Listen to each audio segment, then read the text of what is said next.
Hello and welcome back to your own channel Indian Defense Analysis, where we bring to you all the latest development happening in the defense sector. We all are aware of expansionist policy of Beijing.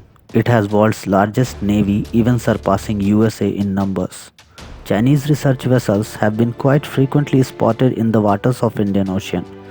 These vessels are generally used for oceanographic. Oceanographic research vessels carry out research on physical, chemical and biological characteristics of water, atmosphere and climate, and to these ends carry equipment for collecting water samples from a range of depth including deep seas, as well as equipment for hydrographic sounding of seabed along with other environmental sensors. Naval research vessels are further used to investigate naval concerns such as submarine and mine detection or sonar and weapon trials. India is all set to build its first deep sea high tech research vessel at a cost of about 1,200 crore. This ship will be made in India. The research vessel has both military and civilian roles. The growing size of Chinese Navy brings lot of concerns and challenges for Indian Navy in Indian Ocean region. India needs to explore its ocean, especially a special economic zone for natural gas, oil, deep sea mining, sea mapping and naval research. This research requires a team of scientists, powerful sonars, advanced sensors and autonomous unmanned vehicles. By the way, India is also working on its own Made in India autonomous unmanned vehicle known as Matsya in collaboration with IIT Bombay, on which we will make a separate video. So in this video, we will discuss some common questions such as what exactly will be India's new high-tech research vessel, what are its application and roles, and what types of deep sea vessels used by India. So let's get started. As per some top government officials of India, a Make in India and a state-of-art ocean research vessels will be made. The design of the ship is ready and ship building will take 3 years for completion after finalization of the contract. The shipbuilding yard is yet to be finalized, but it is expected to be done by March 2022. Total cost of shipbuilding will be 1000 to 1200 crore. The ship will be the replacement for India's 38-year-old vessel ORB Sagar Kanya.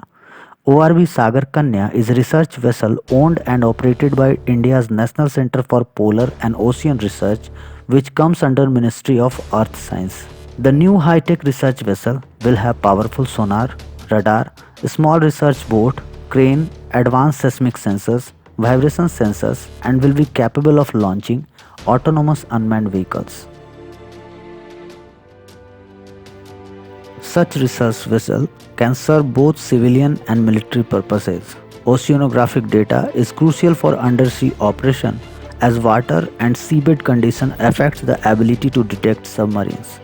Research vessels supposedly involved in scientific research can also use its instrument for naval reconnaissance, gathering intelligence on foreign military facilities and vessels. The terms research vessel and survey research vessels are commonly used for ships engaged in 3 types of activities: marine scientific research, naval surveillance, and commercial survey, especially for oil and gas. Naval research vessels investigate naval concerns such as submarines and mine detection or sonar and weapon trials. The research vessel can also be used for studying characteristics of seabed and underwater vibration. This type of information can help in detecting cyclones and earthquakes. So far, India has only 4 ORVs, whereas China operates 25 and USA has 10 ORVs. India currently has Sagar Kanya, Sagar Nidhi, Sindhu Sankalp and Sindhu Sadhana ocean research vessels in operation.